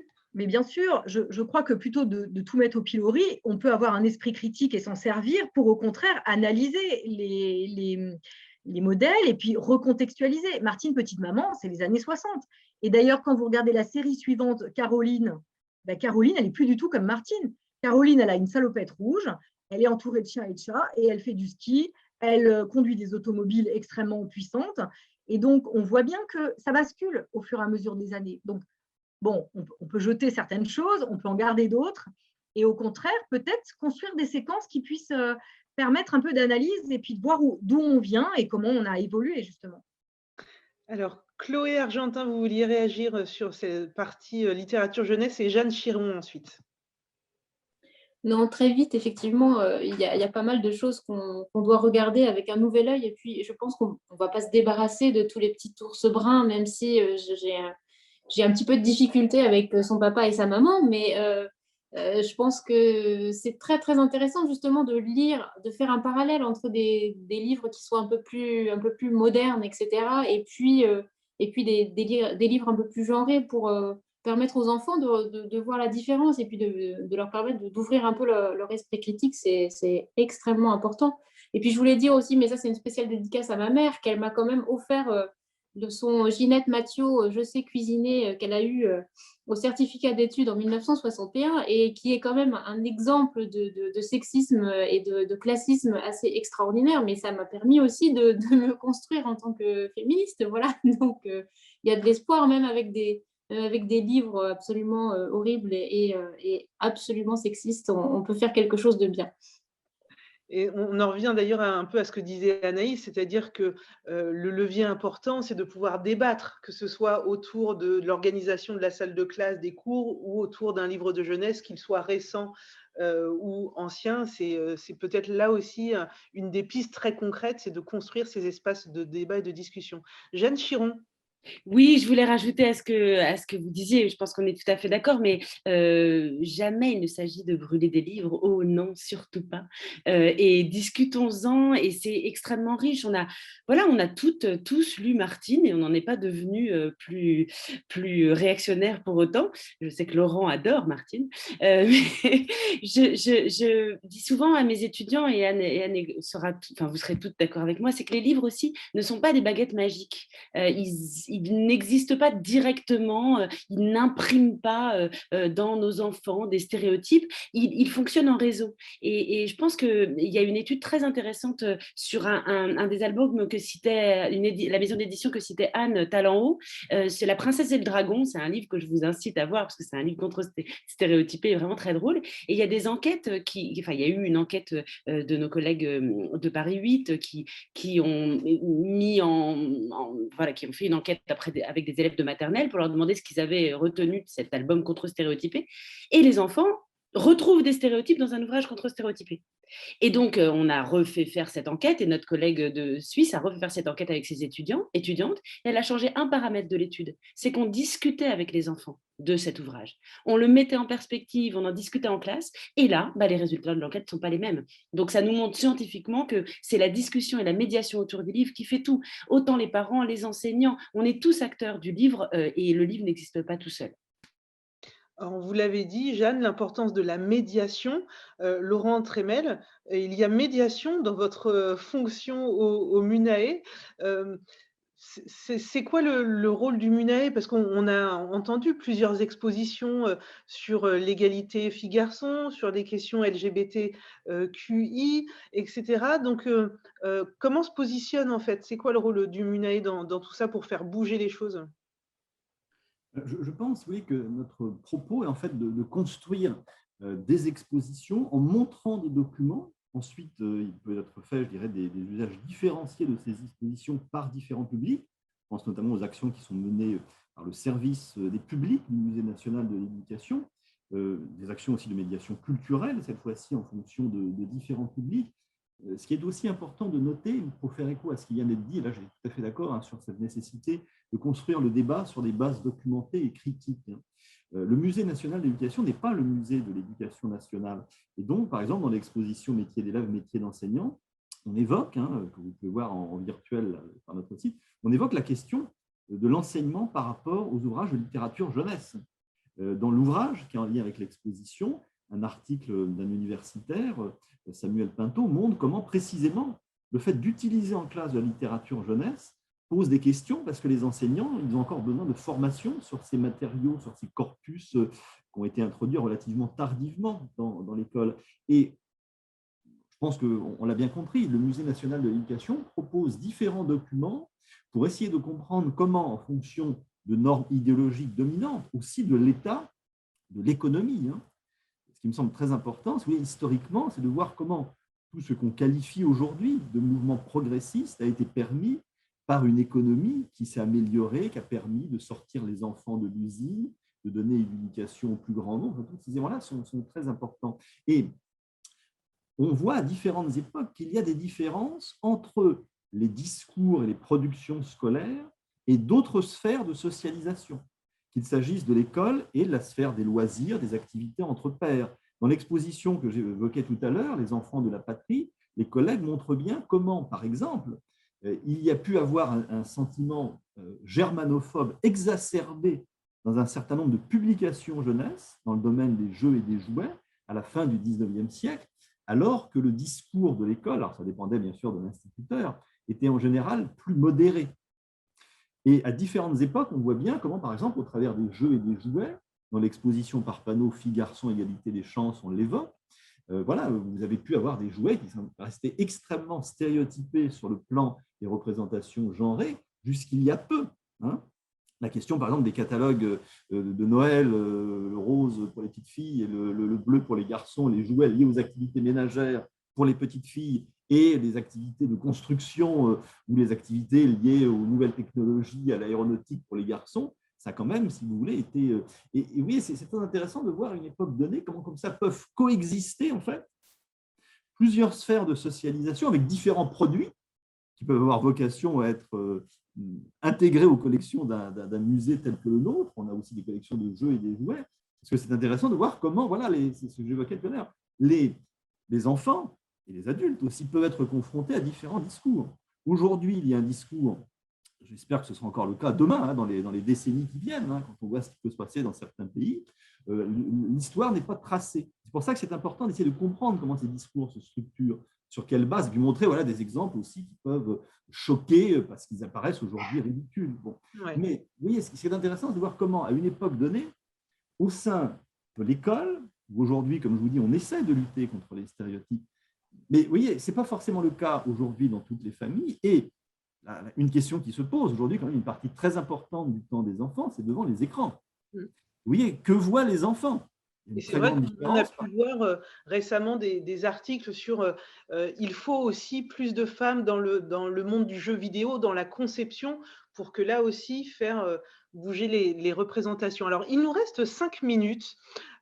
Pour finir, je voudrais quand même citer 2 commentaires qui nous ont été envoyés. Le premier de Mimi la souris qui dit « Je pense même qu'il est important de s'appuyer sur ces anciennes publications, lorsqu'on parlait des livres de jeunesse, pour développer l'esprit critique des enfants et leur faire comprendre de quelle manière notre société évolue et comment briser ces stéréotypes. » Et puis également Faustine Lebras qui nous dit « Il faut une imprégnation des valeurs d'égalité dans la culture avec un grand C, au sens large pour que ça fonctionne. L'égalité doit infuser sur tout médium, partout, tout le temps. » Alors, sur ces quelques minutes qui nous restent, j'aimerais… on ne va pas avoir le temps de faire un tour de table complet, je ne crois pas, mais néanmoins, je retiens que dans ces enjeux, il y a de passer de l'inconscient à la prise de conscience. Une fois qu'il y a cette prise de conscience, de faire exister des espaces de débat. Et pour ces débats, il y a des outils. Ça peut être les expositions du MUNAE, il y a les livres de jeunesse, il y a les structures comme le CIDFF, mais aussi d'autres associations, d'autres structures qui œuvrent pour alimenter ces questions. Mais je voudrais quand même, en un mot, Anaïs, parce qu'on n'a pas évoqué la question de… Enfin, à peine la question de l'orientation. Parce qu'entre ce qui se joue à l'école et ce qui va se jouer dans la société en général, l'orientation peut être un moment clé. Et d'ailleurs, dans les travaux du MUNAE, dans l'exposition métiers d'enfants, métiers d'enseignants, on voit des vidéos notamment où on voit comment les questions d'orientation ont pu imposer dans le temps de la reproduction sociale et donc enfermer dans des assignations. Ouais, je vais faire en sorte d'être très rapide. Si on part juste d'un chiffre, l'INSEE, qui est l'Institut national des statistiques, regroupe les métiers sous des familles, en fait. Ça, on en compte 83. Aujourd'hui, ce dont on se rend compte, c'est que 70% des femmes se regroupent sur 14 familles de métiers, contre 43 pour les hommes. Ces familles de métiers, c'est les métiers où on a majoritairement des femmes, c'est les métiers du soin, c'est les métiers du service, voilà, c'est les métiers qu'on connaît. Et c'est des métiers qui sont très souvent peu valorisés à l'échelle de la société, mais aussi à l'échelle financière, hein. Et ça, on le sait de façon un peu historique, c'est dû en grande partie au fait que pendant très longtemps, parce qu'on a cette impression que les femmes, avant, ne travaillaient pas. Les femmes ont toujours travaillé, mais les femmes n'étaient pas salariées, les femmes n'étaient pas payées, donc il n'y avait déjà pas de valorisation du travail. Donc déjà, en termes d'histoire, voilà d'où on part. Et puis, il y a des injonctions aussi dans le métier. Je prends rapidement l'exemple du métier d'infirmière, mais infirmière, ça a été un métier à la base, c'était les religieuses qui étaient infirmières. Et c'était un métier qui n'avait pas vocation à soigner, mais seulement à apaiser les douleurs. Et c'était un métier qui n'était pas un métier au sens où il n'était pas payé.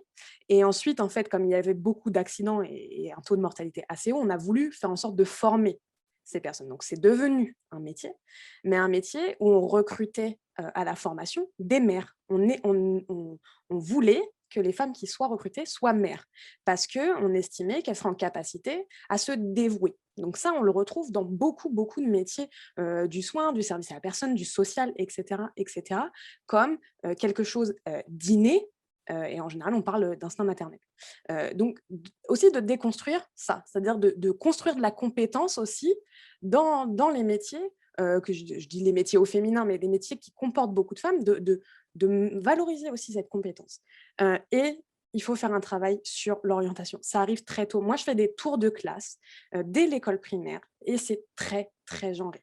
On a des garçons qui veulent devenir policiers, pompiers, globalement, et des jeunes filles qui veulent devenir maîtresses, qui veulent devenir vétérinaires aussi, hein, ça nous arrive souvent. Enfin voilà, des métiers qui sont très genrés. Et ensuite, au collège, on fait aussi ce travail. Et en fait, on se rend compte qu'en arrivant en troisième, on a beaucoup de garçons qui sont indécis dans leur choix professionnel et qui se laissent encore beaucoup de choix. Et moi, je leur fais faire des exercices où je les laisse cocher des métiers dans lesquels ils se projettent. Et les garçons, ils se projettent dans plein de choses. Ils cochent plein de choses. Et les filles, en général, elles me cochent 4-5 métiers et c'est tout. Ça s'arrête là. Il y a une difficulté à se projeter. Et ça, c'est beaucoup à cause d'un manque de représentation. Déjà, dans la façon dont on genre les métiers. Systématiquement, si je vous demande de me parler des métiers du médical, on va dire une infirmière, un chirurgien, etc. Donc déjà, il y a une difficulté à se représenter. Et puis, que ça soit dans les séries aussi qu'on peut consommer, même si ça commence à bouger un petit peu. Et puis, dans les métiers qu'on a autour de soi aussi. Voilà, on ne peut pas ignorer le fait que notre société soit genrée et que du coup, ça soit difficile aussi de se projeter dans ces métiers-là quand on est une fille, quand on est un garçon. Donc voilà, il faut insister là-dessus parce qu'aujourd'hui, la dévaluation financière de ces métiers-là, elle est aussi due au fait qu'en fait, il n'y a plus de place. Il n'y a plus de place. Et qu'il faut arriver à faire prendre connaissance aussi aux élèves des métiers aussi qu'ils peuvent ignorer, parce qu'en général, quand on leur demande de faire une liste, ils connaissent une vingtaine de métiers et pas plus, quoi. Donc là aussi, un enjeu à creuser, à explorer. Il est déjà 19h31. Je m'excuse pour ces quelques minutes, quelques instants de retard. Donc, je vais tout de suite vous remercier, Jeanne Chiron, Laurent Tremel, Anne Schneider, Anaïs Farsi, pour vos contributions à ces échanges extrêmement riches.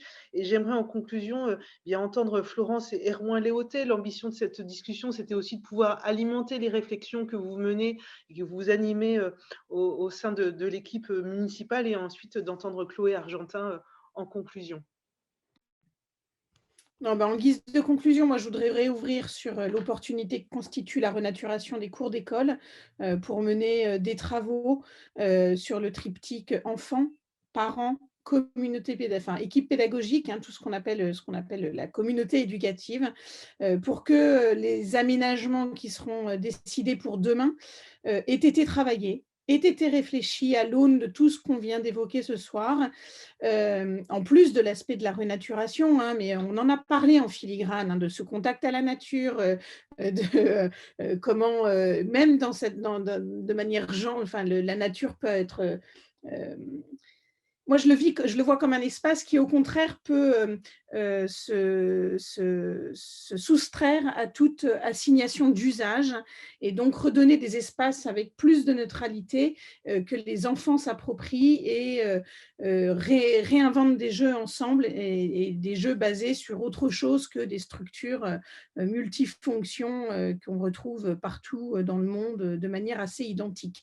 Et je pense que ça peut être aussi stimulateur de créativité, d'imagination et qu'on n'attende rien d'autre dans ces cas-là qu'ils soient en capacité de sauter, de courir, d'escalader, de grimper, d'imaginer, de se cacher, de ramper. Voilà, on est sur des fonctions simples et basiques et je pense que voilà, revenons à l'essentiel et réfléchissons en projet ensemble, l'ensemble de la communauté éducative, parce que c'est aussi par ces projets qui en émaneront qu'on fera bouger les lignes des aménageurs, des constructeurs et de tous ceux qui imaginent des produits prêts à l'emploi. Voilà, je ferai court et je m'en arrêterai là, mais ce sont les projets qu'on engage à la Ville de Rouen. Merci beaucoup, Florence Herouin-Léautey. Chloé Argentin, là aussi, j'aimerais votre mot de conclusion sur nos échanges. Extrêmement rapidement, moi, je voudrais que tout le monde lise ce bouquin qui s'appelle « Le coût de la virilité ». Alors évidemment, c'est à l'envers, mais bon, voilà, de Lucie Pétavin, parce que c'est extrêmement intéressant sur justement la construction de la virilité, de l'acculturation des garçons à la violence et pourquoi on ne naît pas homme violent, mais on le devient. Et ça, c'est vraiment toute l'éducation. Et pourquoi et comment est-ce que, c'est ce que disait Anaïs, c'est-à-dire comment est-ce qu'on renverse les normes, c'est-à-dire comment est-ce qu'on prend plutôt ce qui va être du féminin en norme et pas du masculin, et pour pas se retrouver avec plein de maçonnes, ce qui serait super hein, si on avait plein de maçonnes, mais ce serait bien aussi d'avoir plein d'aides-soignants. Voilà, c'est tout ce que je voulais dire. Je voulais aussi vous inviter à la prochaine, au prochain débat qui va s'appeler Femmes et précarité, avec un S. Qui a lieu le mercredi 24 mars, donc toujours à 18 h sur Facebook Live, avec Sans Rancune, représentée par Charlotte Calciaolupi et Charline Gérard, Florence Brochoir, qui est photographe et qui a suivi en fait une dizaine de femmes pendant la première vague du Covid, qui étaient en première ligne. Donc on parle encore du care et de la représentation aussi de ces métiers. Et Nadège Passereau, qui est déléguée générale à Agir pour la santé des femmes, et Séverine Lemierre, qui est membre du réseau MAGE, Marché du Travail et Genre, maîtresse de conférence à l'Université de Paris. Voilà, je vous remercie beaucoup. Je remercie tout le monde et toutes les participantes et participants de nous avoir vraiment éclairés sur le sujet. Il y a encore énormément de choses à faire, mais je pense qu'on est sur la bonne voie et surtout, on a énormément de bonne volonté et d'énergie et d'intelligence, donc on va y arriver. Voilà, merci. Merci à vous, Chloé Argentin. Et je viens de finir ce matin la lecture du livre Le coût de la virilité. Donc, je confirme un livre extrêmement riche, important et éclairant. Merci. Bon, l'autrice sera présente lors de notre dernière conférence, je le précise quand même, parce que c'est un tel teasing qu'il faut le donner complètement. Absolument. Donc, Lucille Pétavin sera présente lors de la conférence du 31 mars sur le thème Être féministe en 2021. Merci à vous toutes et tous. Rendez-vous est pris pour mercredi prochain, même lieu, même heure, autres invités, un sujet tout aussi passionnant. Il me reste à vous souhaiter à toutes et tous une très belle soirée et merci pour vos remarques, vos questions que vous nous avez partagées dans le chat. À très vite. Au revoir.